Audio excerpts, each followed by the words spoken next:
10 tahun aku setia. Datang paling pagi, pulang paling malam.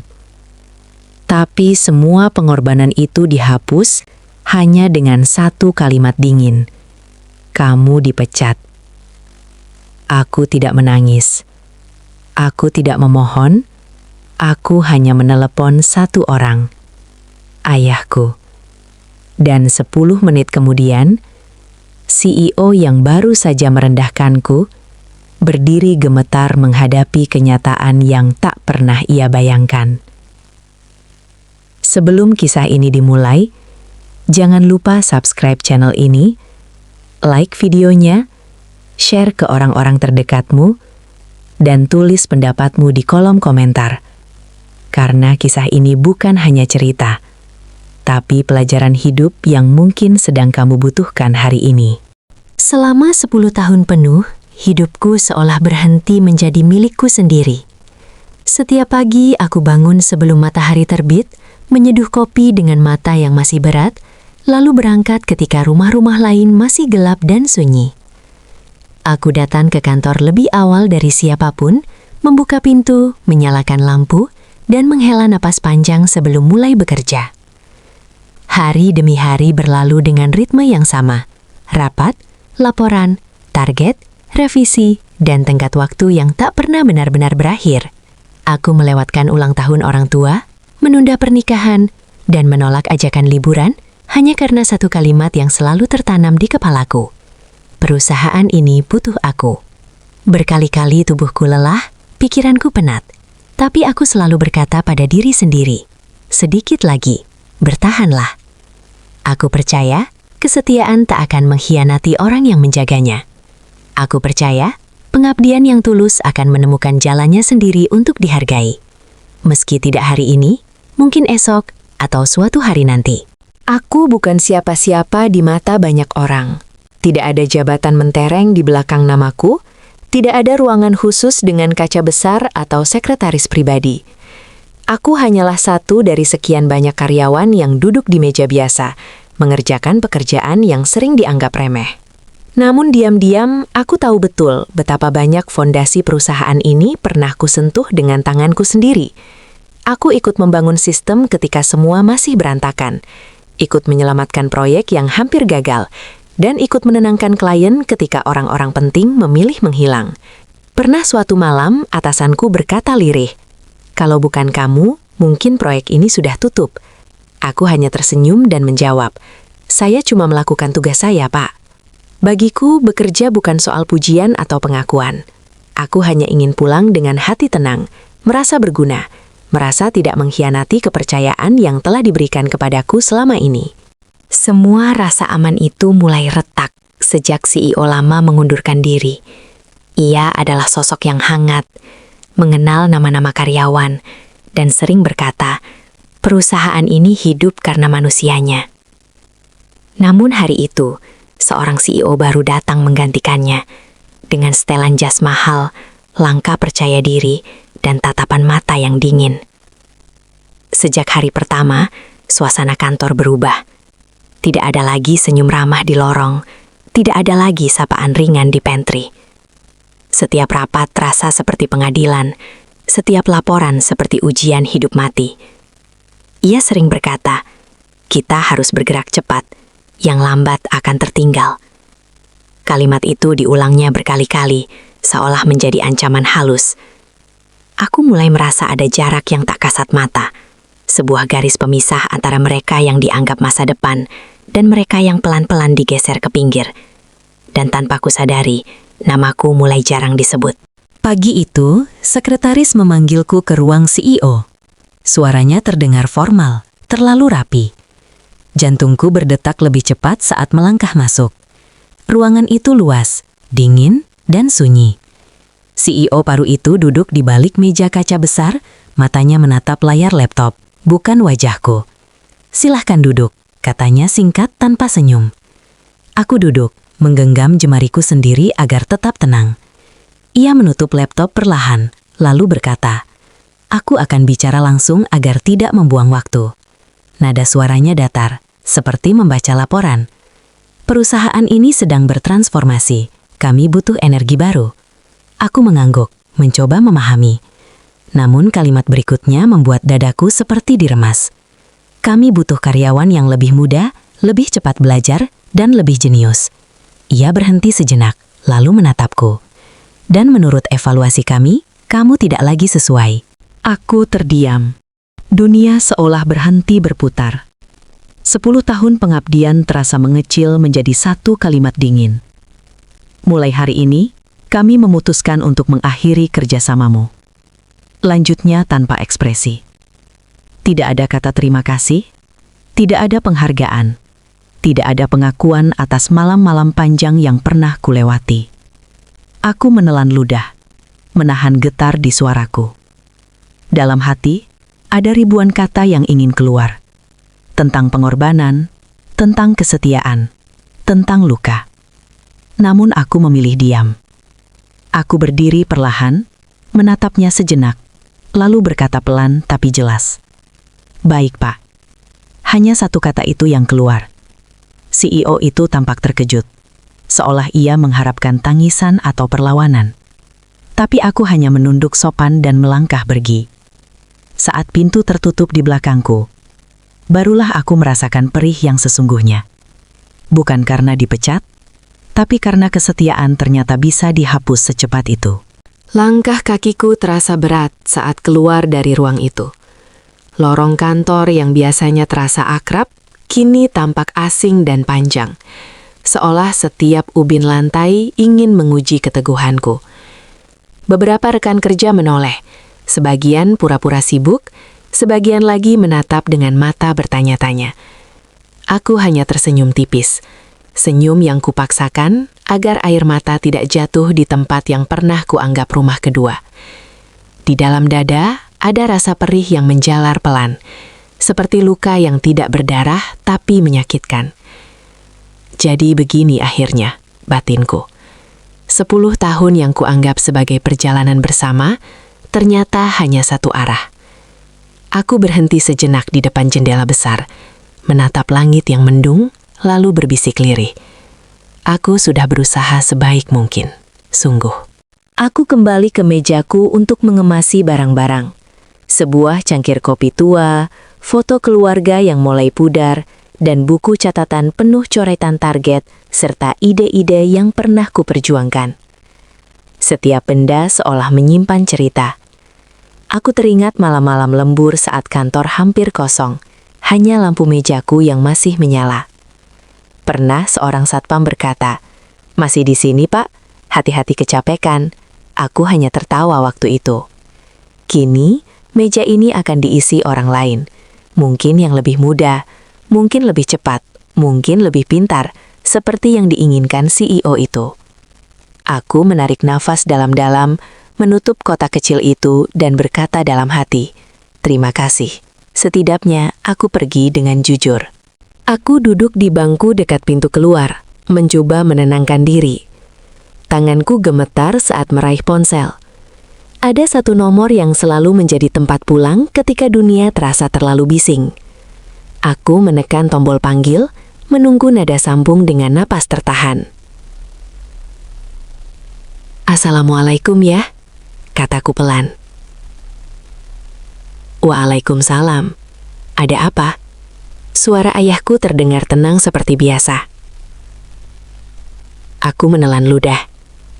Aku baru saja dipecat.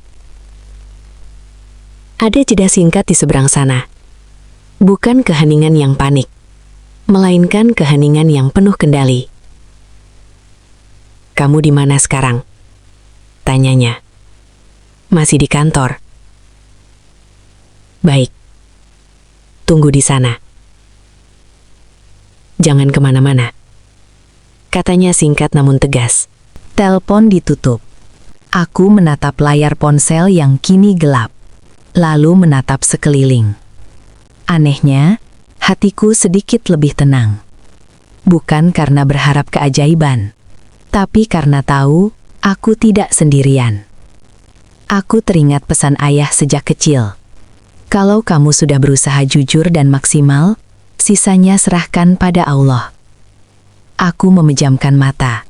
menarik napas panjang, dan berdoa dalam diam.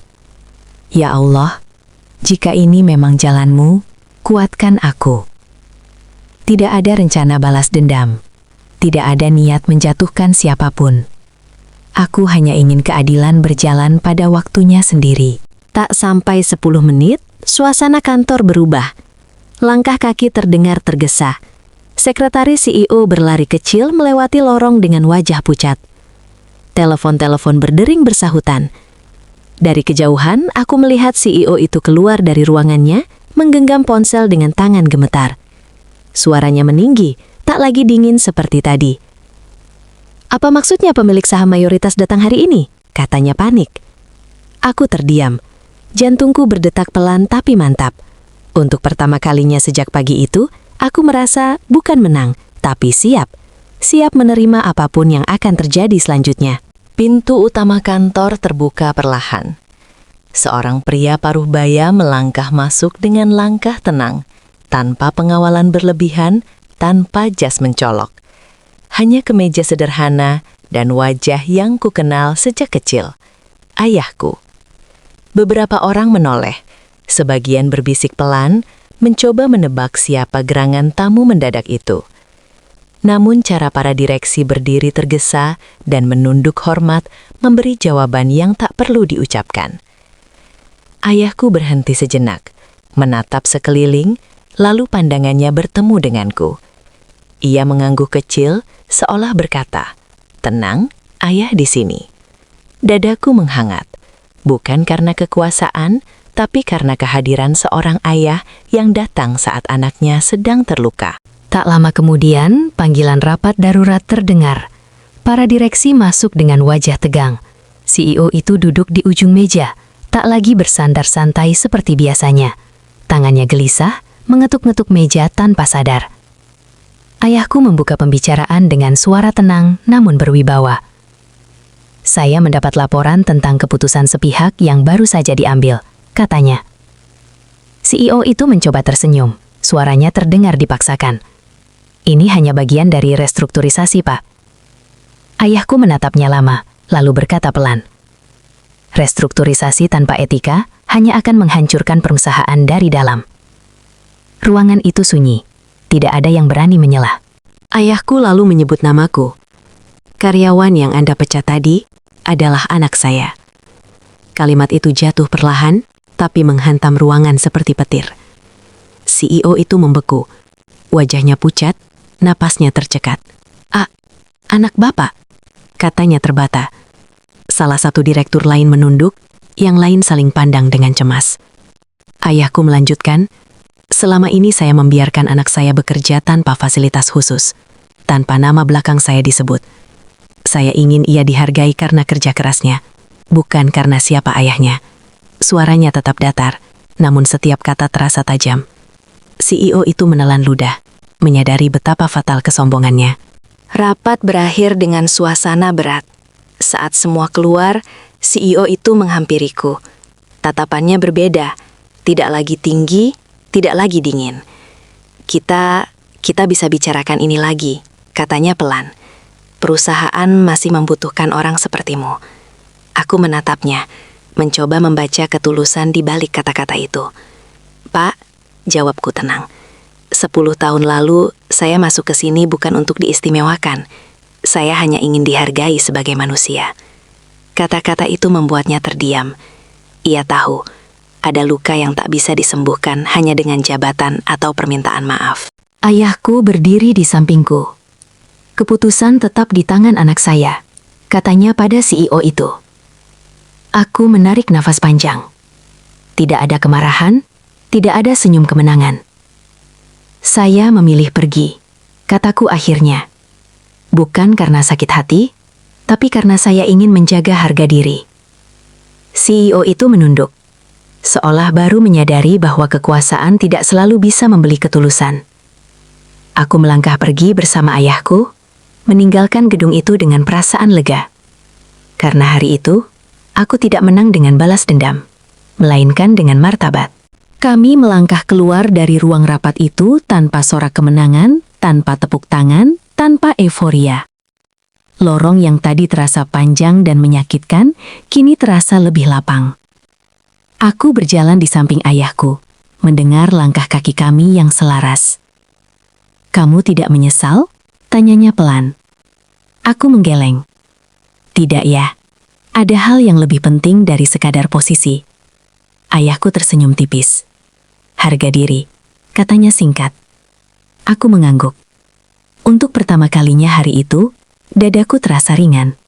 Seolah beban bertahun-tahun akhirnya dilepaskan. Di depan gedung, aku berhenti sejenak dan menatap ke atas. Dulu, gedung ini adalah simbol mimpi dan pengabdian. Kini, ia menjadi pengingat bahwa kesetiaan tidak selalu berakhir dengan penghargaan. Aku berkata pada diriku sendiri, tidak apa-apa, setidaknya aku setia pada nilai yang kupegang. Ayah menepuk pundakku. "Orang yang benar tidak selalu menang cepat," ujarnya, "tapi mereka selalu menang dengan cara yang tepat." Kata-kata itu menancap dalam, menenangkan luka yang belum sepenuhnya sembuh. Beberapa hari kemudian, kabar itu tersebar. CEO tersebut resmi dicopot dari jabatannya. Bukan karena diriku, bukan karena ayahku semata, tapi karena keputusan-keputusan arogan yang ia buat tanpa mendengar manusia di balik angka. Aku tidak merayakannya. Aku hanya menghela napas dan berdoa semoga ia belajar. Sebab aku tahu, kekuasaan tanpa empati hanyalah kehancuran yang menunggu waktu. Dan kesombongan, pada akhirnya, selalu menemukan jalan untuk menjatuhkan pemiliknya sendiri. Aku memulai hidup baru dengan langkah sederhana. Tidak langsung mewah, tidak instan. Aku bekerja dengan hati yang lebih jujur, memilih tempat yang menghargai manusia sebelum target. Kadang aku teringat masa lalu, bukan dengan amarah, melainkan dengan syukur.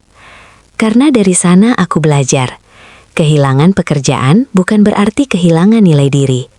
Justru disitulah aku menemukan kembali siapa diriku sebenarnya. Seseorang yang bekerja bukan untuk dipuji, tapi untuk bermakna. Jika ada satu pelajaran dari kisah ini, maka ingatlah, jangan pernah merendahkan orang yang diam dan setia. Mereka mungkin tidak banyak bicara, tidak menonjolkan diri, tapi mereka membawa kekuatan yang tidak terlihat. Dan kepada siapapun yang sedang merasa dikhianati oleh keadaan, percayalah, Tuhan tidak pernah tidur. Ia hanya menunggu waktu yang tepat untuk menunjukkan bahwa martabat selalu lebih tinggi dari jabatan dan keikhlasan selalu menemukan jalannya sendiri.